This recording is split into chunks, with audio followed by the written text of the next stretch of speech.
Part 2, Section 10. Abdu'l-Baha, Father of the Poor. Lua wrote many letters to her friends in America. She told them all she could about the beautiful life of Abdu'l-Baha. She described the many moving scenes by which she was surrounded in the Holy Land. She shared with them touching, heartwarming stories showing the special love which the people of Haifa and Akka had for the Master. Each of the pilgrims in Lua's party experienced days of delight and joy, days which much recall the zeal and ecstasy of those who first met Jesus the Christ. Each received confirmations and was fired with great eagerness to serve the cause of God. Each had his own story to tell. Perhaps we should see Abdu'l-Baha through their eyes as well. The first member of the Negro race ever to embrace the Baha'i faith in America was in that first party of pilgrims in 1898. Robert Turner became a faithful believer all the days of his life. He was transported by the influence exerted by Abdu'l-Baha in the course of that epoch-making pilgrimage. Nothing throughout his long life would ever again becloud the radiance or lessen the intensity of the emotions which the loving kindness showered by Abdu'l-Baha upon him had excited in his breast. Mrs. Hurst, the friend who had been their hostess on the journey, declared those days to be the most memorable of her life.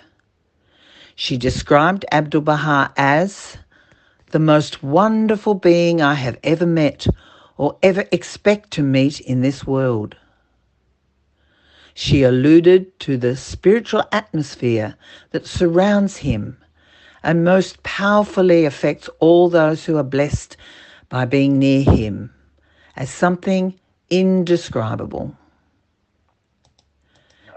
May Maxwell, who was to become the mother teacher of Europe and to open France and Canada to the faith of Baha'u'llah, recorded for posterity her never-to-be-forgotten impressions of her first glimpse of Abdu'l-Baha and her meeting with him.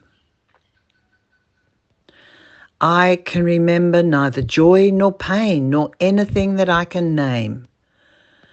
I had been carried suddenly to too great a height. My soul had come in contact with the Divine Spirit, and this force so pure, so holy, so mighty had overwhelmed me. We could not remove our eyes from his glorious face. We heard all he said. We drank tea with him at his bidding. But existence seemed suspended. And when he arose and suddenly left us, we came back with a start to life. But never again, never again, thank God, to the same life on this earth. Let us share a glimpse of Abdu'l-Baha from the pen of one who was not a Baha'i, an American attorney. He also was a guest of Abdu'l-Baha during those same years. His name was Myron H. Phelps. Mr. Phelps was so moved by Abdu'l-Baha's Christ-like life that he set down in deathless language a picture of Abdu'l-Baha, as Lua herself had seen him many times in the streets of the ancient city of Akka. He wrote an entire book about Abdu'l-Baha. On one occasion, Phelps described a typical day in the life of Abdu'l-Baha. Some day at this season, you may see the poor of Akka gathered at one of the shops where clothes are sold, receiving cloaks from the master. Upon many, especially the most infirmed or crippled, he himself places the garment, adjusts it approvingly as if to say, "There, now you will do well." On feast days, he visits the poor in their homes. He chats with them, inquires into their health and comfort, mentions by name those who are absent, and leaves gifts for all. He himself eats but once a day, and then bread, olives and cheese suffice him.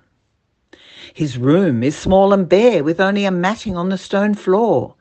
His habit is to sleep upon this floor. Not long ago, a friend, thinking that this must be hard for a man of advancing years, presented him with a bed fitted with springs and mattress. So these stand in his room also, but are rarely used. For how, he says, can I bear to sleep in luxury when so many of the poor have not even shelter? So he lies upon the floor and covers himself only with his cloak. He is the beloved of all the city, high and low, and how could it be otherwise? For to this man it is the law, as it was to Jesus of Nazareth, to do good to those who endure him. This master, Abdu'l-Baha, is as simple as his soul is great. He claims nothing for himself, neither comfort nor honour nor repose. 3 or 4 hours of sleep suffice him. All the remainder of his time and all his strength are given to the succour of those who suffer, in spirit or in body. I am, he says, the servant of God. Such is Abbas Effendi, the master of Akka.